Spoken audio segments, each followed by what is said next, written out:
Unlike skeletal muscle, for example, the fast twitch skeletal muscle where fibers can contract for 1,000th of a second,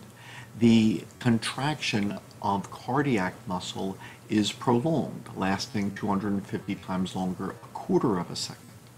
And because the atria contract as a unit, the systole, the contraction of the atria, is prolonged, lasting from partway through the P wave to partway through the QRS complex. And the systole of the ventricles is prolonged, lasting from partway through the QRS complex to partway through the T wave. Because the atria receive the message that a new cardiac cycle has begun earlier than the ventricles, since the SA node then sends the message through the interatrial pathway, while the AV node delays the message so that the ventricles are not getting this message immediately. In the cardiac cycle, the atria are in systole in the first portion, from partway through the P wave to partway through the QRS, while the ventricles are in systole in the second portion, partway through the QRS to partway through the T wave.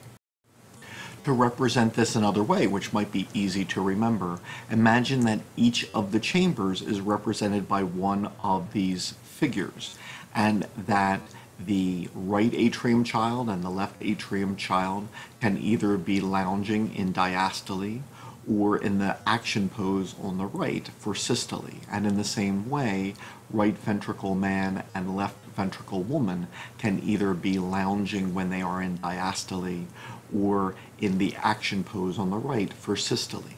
With these images in mind, note that when a new cardiac cycle begins, all 4 of the chambers are lounging in diastole. During the period of partway through the P wave to partway through the QRS complex, the atria are in systole, the muscle is contracting, while the ventricles, which have not yet received the message that a new cardiac cycle has begun, they are still lounging in diastole.